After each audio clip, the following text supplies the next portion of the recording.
Shalom, praise the Lord. सबको जय मसीह की। आप सबका स्वागत करते हैं वापस एक बार परमेश्वर की उपस्थिति में आने के लिए। और आज परमेश्वर कुछ बातें हमें बताई है, वो बातें हम आपसे शेयर करना चाहते हैं। और परमेश्वर के एक एक वचन के ऊपर हमें विश्वास है, क्योंकि हमारा परमेश्वर कभी झूठ नहीं बोलता। हमारा परमेश्वर सच्चा परमेश्वर है और परमेश्वर हमें यही कहता है कि समय बहुत ही निकट है, मैं बहुत ही जल्दी आने वाला हूँ। इसके लिए आप सब अपने आप को रेडी करके रखो, क्योंकि ये समय अंतिम समय है और अंतिम समय में परमेश्वर अपने बड़े बड़े कामों को करने के लिए जा रहा है। तो आए हम प्रार्थना करेंगे परमेश्वर के वचन में जाने से पहले। और कुछ दर्शन मैं आपको बताना चाहती हूँ। तो आए हम अपनी आंखों को बंद करेंगे, अपने पूरे मन के साथ आप परमेश्वर की हजूरी में आए और अपने आप को परमेश्वर के आगे समर्पण करें। धन्यवाद पिता परमेश्वर, राजाओं के राजा, प्रभुओं के प्रभु, सारी सृष्टि के सर्जनहार, हम आपका धन्यवाद करते हैं, स्तुति करते हैं पिता परमेश्वर।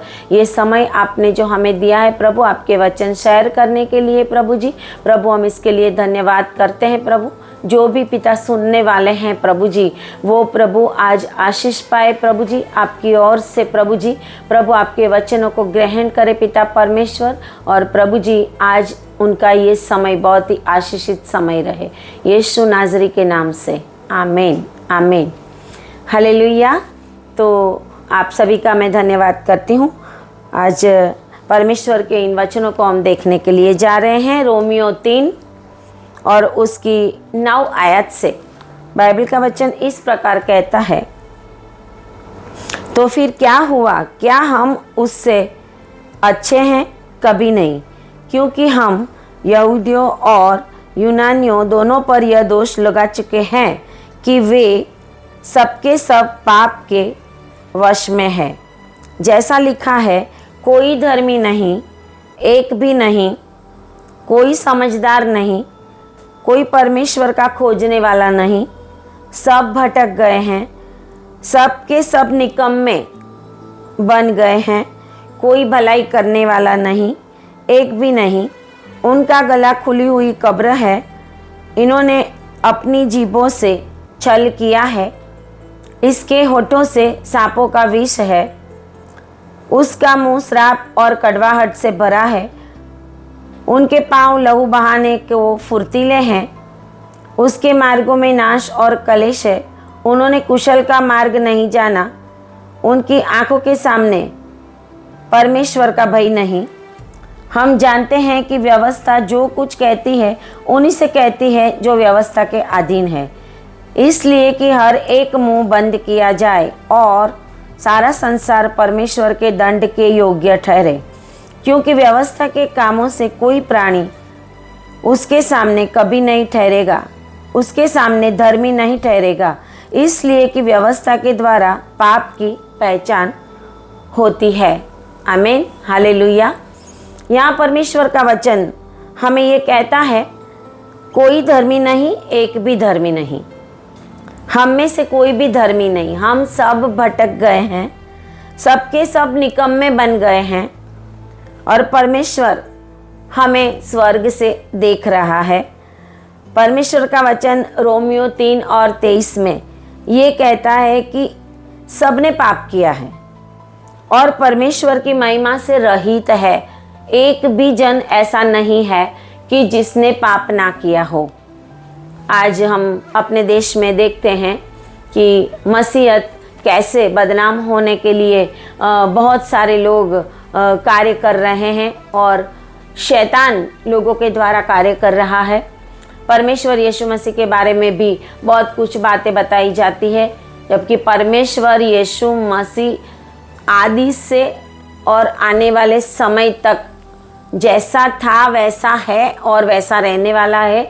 जो काम पहले किए हैं वही काम आज करता है और वही काम आने वाले दिनों में भी, जब तलक ये दुनिया समाप्त होगी नहीं तब तलक परमेश्वर अपने आश्चर्य कर्मों को करता रहेगा। परमेश्वर खुद नीचे आके आश्चर्य कर्म नहीं करता, परमेश्वर आश्चर्य कर्म अपने दास और दासियों के द्वारा करता है। परमेश्वर ने अपने दासों को, अपने सेवकों को वरदान दिए हैं और उस वरदान के अनुसार परमेश्वर के दास इस दुनिया में कार्य करते हैं। और आज हम देख रहे हैं कि भारत के अंदर सबसे बड़ा चर्चा का विषय बन गया है पास्टर जी बजिंदर सिंह को जो जेल में डाला गया, और बहुत कुछ बातें हो रही है। और कल हम प्रार्थना में बैठे थे, नाइट प्रेयर में बैठे हुए थे। पर्सनली हम परमेश्वर की हजूरी में बैठे हुए थे और दुखी थे ये समाचार देख के कि परमेश्वर क्या हो रहा है इस देश के अंदर। और जब हम प्रार्थना कर रहे थे तभी प्रार्थना में परमेश्वर ने मुझे एक दर्शन दिखाया, और थंबनेल के ऊपर आप जो फोटोग्राफ देख रहे हो पास्टर जी की, परमेश्वर ने मुझे वो ही दर्शन बताया। हाथ में माइक लेके प्रचार करते हुए, ब्लैक कोट पहन के और वाइट शर्ट अंदर पहना हुआ पास्टर जी बजिंदर सिंह को परमेश्वर ने मुझे बताया। और परमेश्वर ये ही बता रहे हैं कि परमेश्वर अपने दास को हमेशा हमेशा के लिए ऐसी कंडीशन में छोड़ने वाला नहीं है। वो सेवा कंटिन्यू करेंगे और ज़रूर करेंगे। हमेशा अंधकार का समय पहले होता है। उत्पत्ति 1 और 2 में लिखा हुआ है कि सारे जल निधि के ऊपर अंधेरा था, लेकिन परमेश्वर ने कहा उजियाला हो, और उजियाला हुआ। आज ये समय है, अंधकार और अंधकार के काम बढ़ रहे हैं, लेकिन परमेश्वर का उजियाला भी आ रहा है। परमेश्वर अंधेरे को हटाकर उजियाला करने वाला परमेश्वर है। बाइबल के अंदर हम देखते हैं कि ऐसा समय हम एलिया के जीवन में भी देखते हैं। एलिया को भी परमेश्वर ने करिंथ नाले में छुपाया था, गुफा में छुपाया था। यीशु मसीह को भी छुपना पड़ा था जब 2 साल और उससे कम उम्र वाले सारे बच्चों को मारने का जब ऑर्डर दिया गया यीशु मसीह के जन्म के समय, तो यीशु मसीह भी मिस्र में छुप गए थे। जोसेफ और मैरी उनको लेके चले गए थे। और हम देखते हैं कि यूसुफ को भी जेल में डाला गया था। यूसुफ ने जबकि कोई भी गलत काम नहीं किया, गलत काम करने से वो भाग गया था, और परमेश्वर की योजना कुछ अलग ही थी। आज हम परमेश्वर की योजनाओं को समझ नहीं सकते। हमने अपने पहले ही बहुत सारे वीडियो में कहा है कि 2025 भारत के लिए मसीही राज्य आने का समय है। भारत के अंदर परमेश्वर के बड़े बड़े काम और आश्चर्य कर्म होने वाला साल 2025 है, और 2025 में ऐसे ऐसे काम होंगे कि जो हमने कभी भी देखे नहीं है। परमेश्वर अपनी महिमा लेना खुद जानता है। चाहे परमेश्वर के बनाए हुए लोग, जाति जाति के बनाए हुए लोग बनाए तो एक ही परमेश्वर ने है, कोई लाखों परमेश्वर ने बनाए नहीं है, एक ही परमेश्वर ने बनाया, और वो ही खुदावंद खुदा यीशु मसीह है जिसने हम सभी को बनाया है। और वो जानता है, परमेश्वर हम सबको जानता है। और इस समय में भारत देश के अंदर मसीहत की निंदा होती जा रही है, और मसीहों की, पास्टर्स की, मिनिस्ट्रीज की, और बहुत सारी बातें हो रही है। लेकिन परमेश्वर अपनी महिमा लेना जानता है। परमेश्वर आश्चर्य कर्म करना जानता है। बाइबल का वचन ऐसा कहता है, साम्स 105 में हम देखते हैं कि यूसुफ को जेल में डाला गया था। लेकिन क्यों डाला गया था? परमेश्वर की योजना में डाला गया था। यूसुफ जेल में परमेश्वर की योजना में गया हुआ था। भले ही उसके ऊपर गलत इल्ज़ाम लगाकर राजा ने उसको जेल में भेज दिया, लेकिन योजना परमेश्वर की थी। हालेलुया। जब कुछ बहुत बड़ा अच्छा काम होने वाला होता है, तभी पहले ऐसे अंधकार के काम आ जाते हैं और हो जाते हैं, और इसी रीति से हम सोचने लगते हैं कि ये क्या हुआ क्या हुआ। यूसुफ को भी नहीं पता था कि ये क्या हो रहा है, क्योंकि वो भी एक छोटा लड़का था, जवान लड़का था।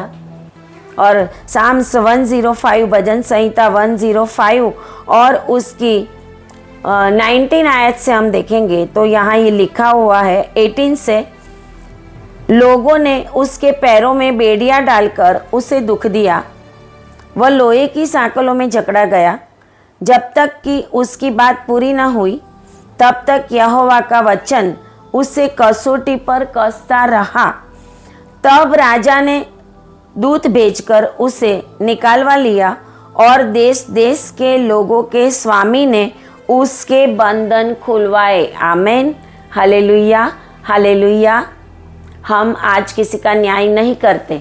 कोई किसी ने गलत काम किया है, नहीं किया है, उसका कोई न्याय करने के लिए हम लोग नहीं है। न्याय करने का काम परमेश्वर का है। एक समय आएगा परमेश्वर न्याय करेगा। बाइबल का वचन कहता है कि इस दुनिया के अंदर जितने भी न्याय करने वाले न्यायाधीश है उनके ऊपर भी परमेश्वर है। हालेलुया। क्योंकि दुनिया में न्यायाधीश जो है, जज जो है, वो परमेश्वर की जगह के ऊपर है। और बाइबल ऐसा कहती है कि उन न्यायाधीशों का भी न्याय परमेश्वर एक दिन करेगा। समय आएगा परमेश्वर सारी दुनिया को अपनी महिमा दिखाएगा। और यहाँ पर हम देखते हैं कि यूसुफ को भी पैरों में बेड़ियां डालकर दुख दिया, उसको जेल में डाल दिया, लोहे की सांकड़ों में उसको जकड़ लिया गया। यहाँ तक कि कब तक उसको जकड़ा गया? वचन ऐसा कहता है जब तक कि उसकी बात पूरी न हुई तब तक यहोवा का वचन उसे कसौटी पर कसता रहा। कभी कभी हमारे जीवन में दुख आते हैं, तकलीफ आती है, जेल आता है। कभी कभी घर में भी हम जेल में होते हैं, ऐसा लगता है। भले ही आप घर में हो फिर भी आपको लगता है कि अरे मेरी ज़िंदगी में क्या है, मेरी ज़िंदगी में कुछ नहीं है। एक बंद पिंजरे में किसी पक्षी को बिठाया हो वैसे मेरी लाइफ है, मैं जेल में ही हूँ, कोई आनंद नहीं है। हमें नहीं पता होता है वो समय।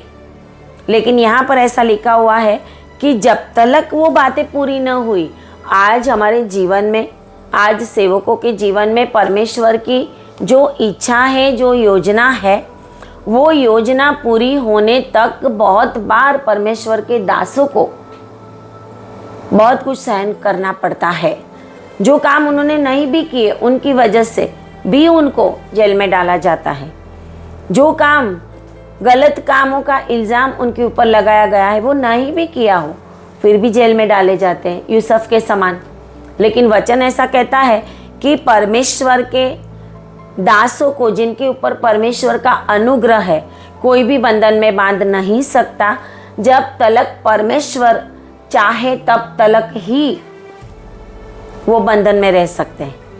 वचन कहता है कि जो कसौटी का समय था वो पूरा हो गया। कसौटी का समय था वो पूरा हो गया। उसके बाद यूसुफ बाहर निकल आया।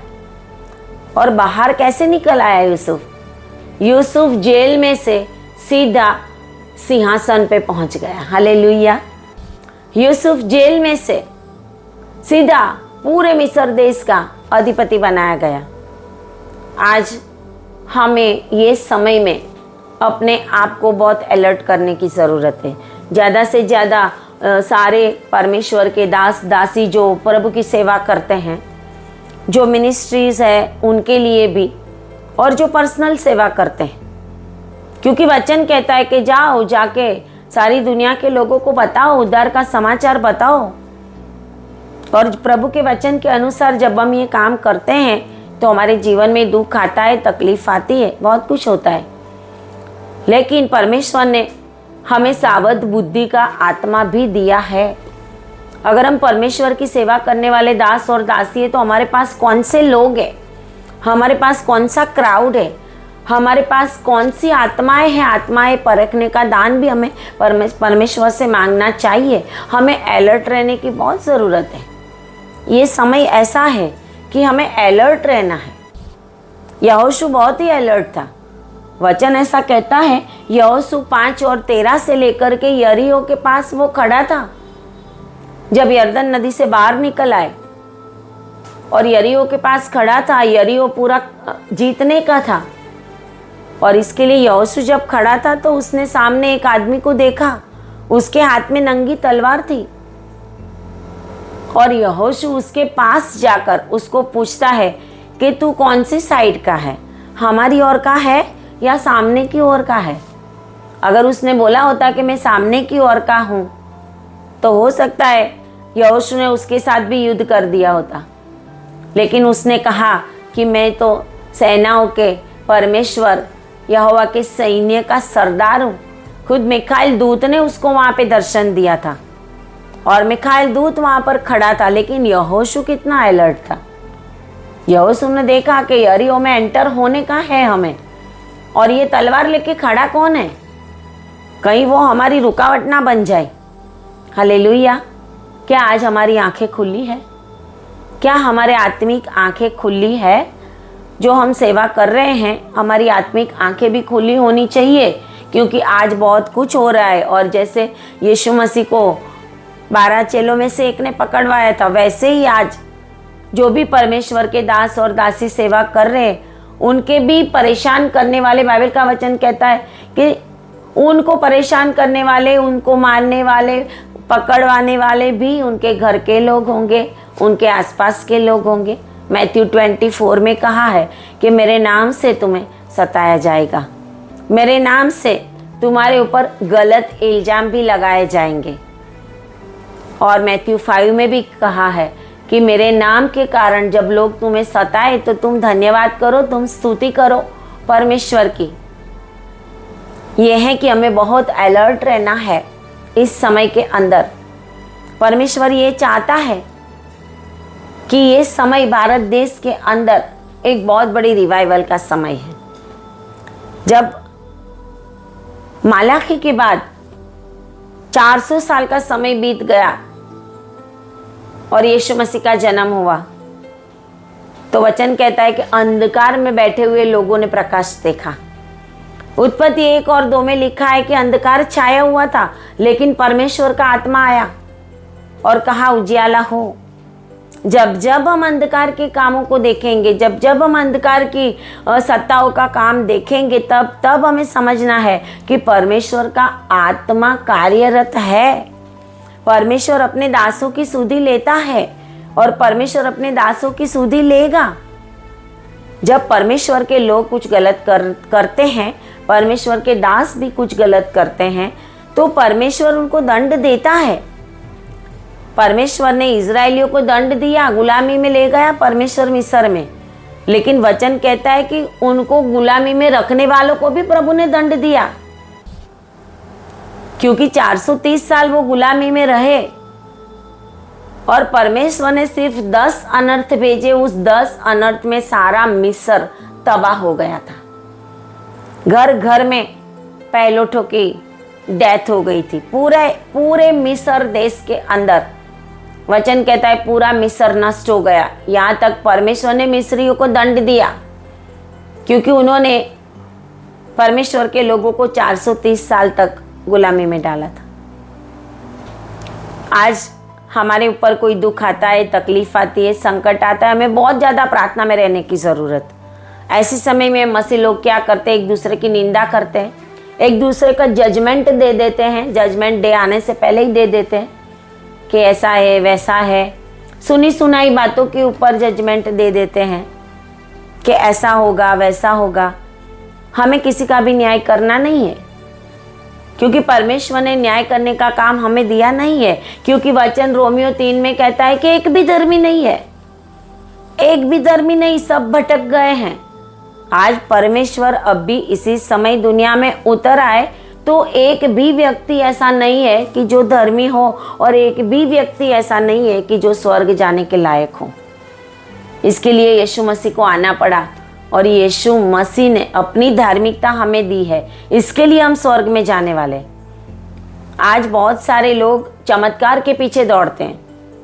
पास्टर जी के जीवन में भी जो कुछ हुआ, उनको जेल में डाला गया, तो ये बातें हैं कि आज चमत्कार पाने वाले लोग बहुत हैं, उद्धार पाने वाले कम है।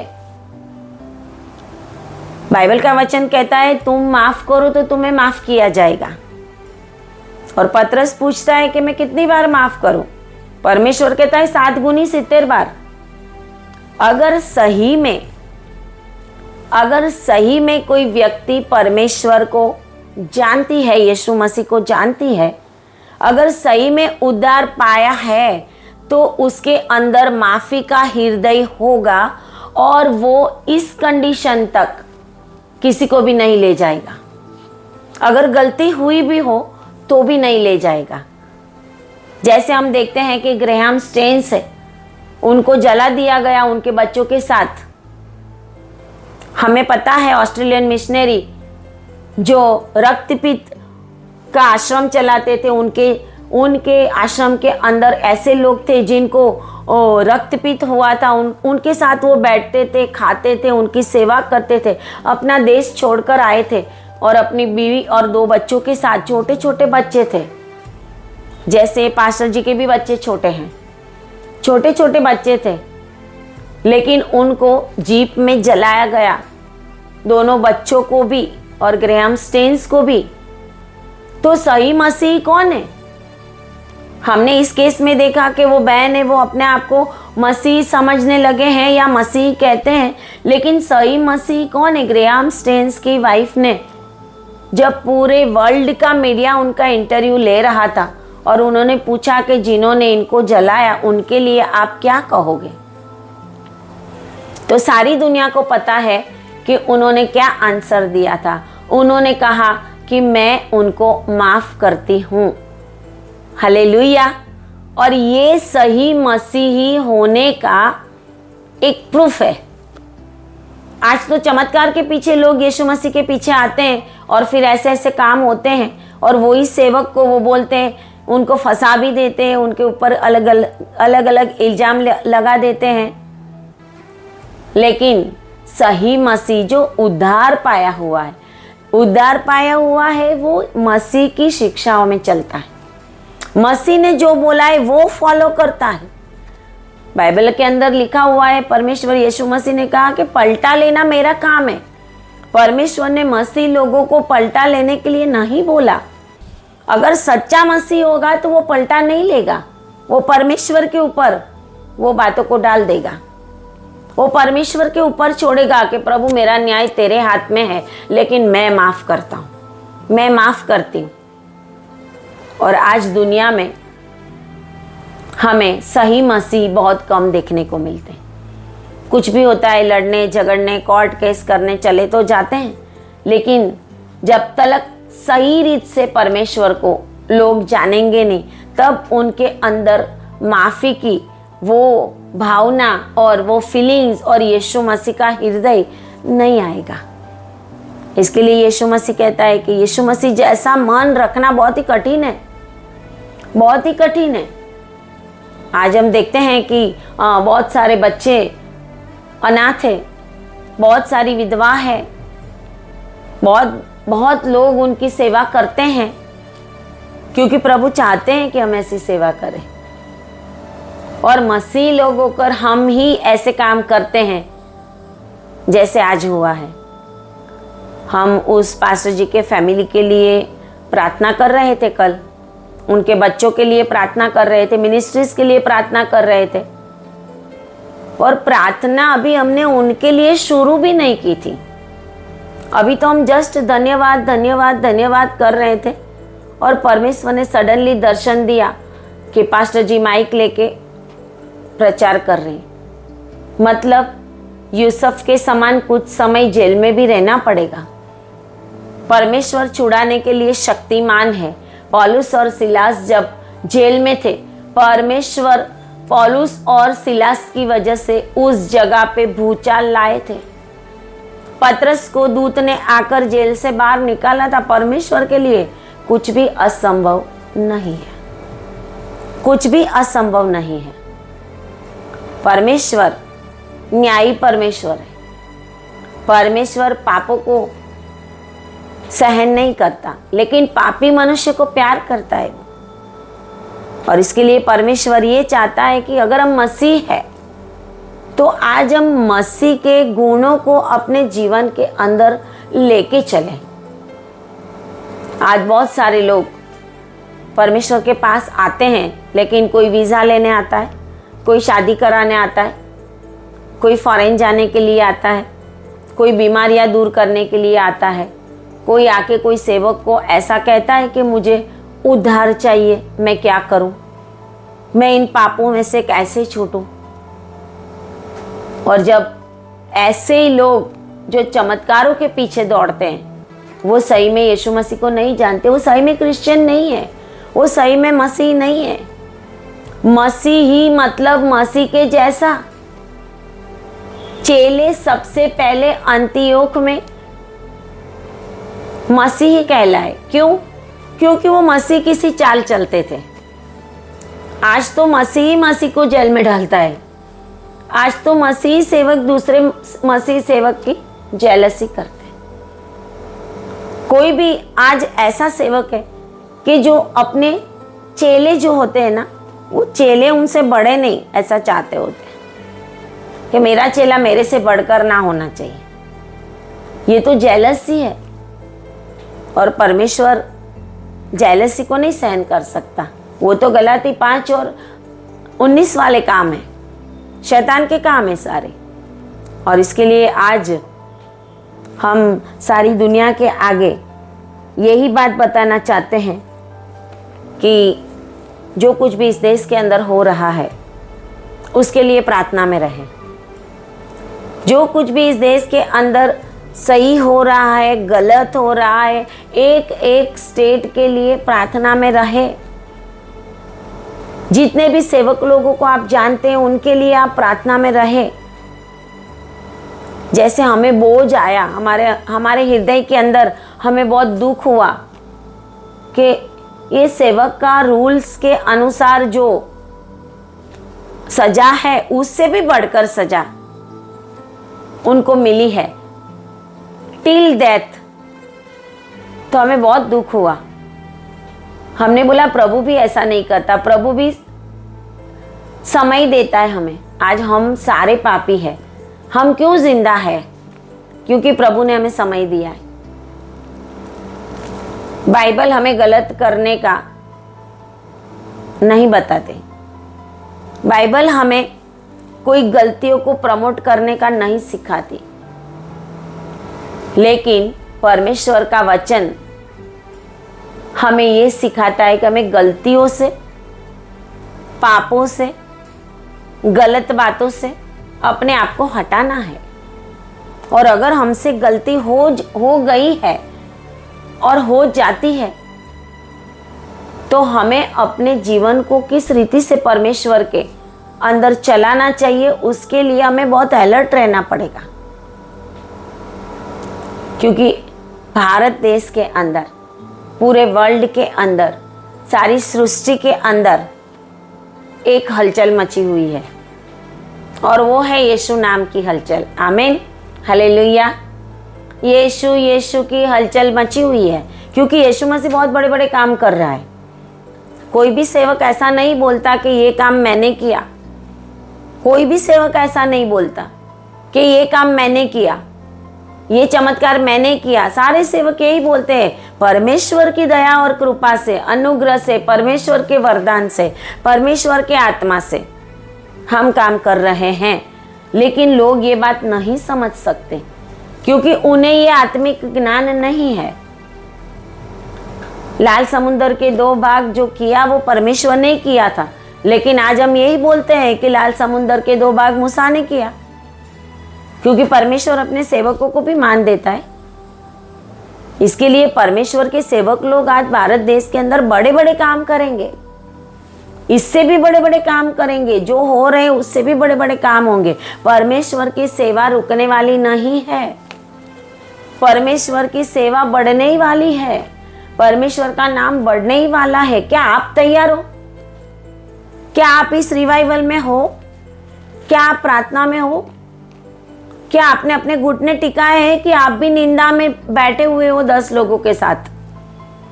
और जो सेवक लोग ऐसे गलत काम करते हैं दूसरे सेवकों की बदनामी करने के लिए या कुछ भी करने के लिए, तो उनको मैं अलर्ट करती हूँ अभी, क्योंकि वचन कहता है जो खड्डा खोदेगा वो उसी में गिरेगा। प्रभु ने ये वचन ठहराया है। अगर हम किसी के लिए खड्डा खोदेंगे तो एक दिन हम उसी खड्डे में गिरेंगे। बाइबल का वचन कहता है जो तलवार उठाएगा वो तलवार से ही मारा जाएगा। इसके लिए यीशु मसीह हमें ये कहते हैं कि वचन के अनुसार हमें चलना है। और भारत देश के अंदर 2025 बहुत बड़ा परमेश्वर के आश्चर्य कर्मों का साल है और वो शुरू हो गया है।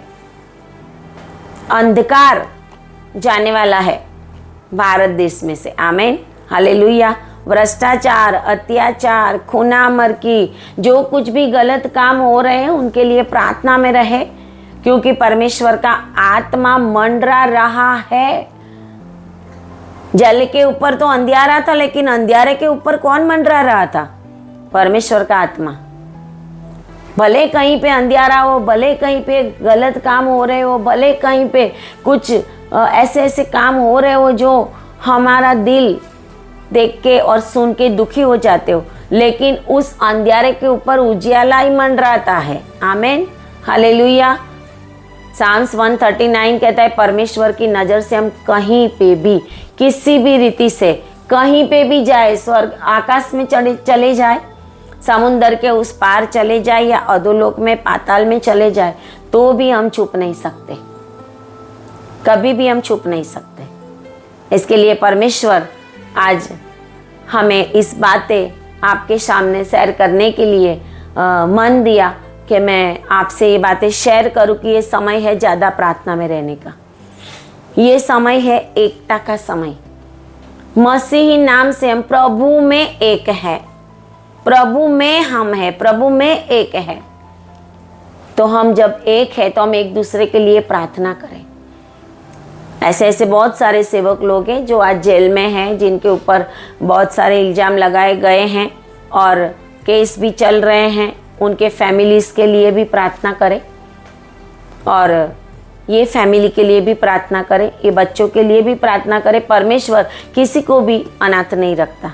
परमेश्वर उन बच्चों की भी सुधि लेगा, परमेश्वर उनकी वाइफ की भी सुधि लेगा, परमेश्वर वो मिनिस्ट्री की भी सुधि लेगा, क्योंकि परमेश्वर ने अपना काम करना है।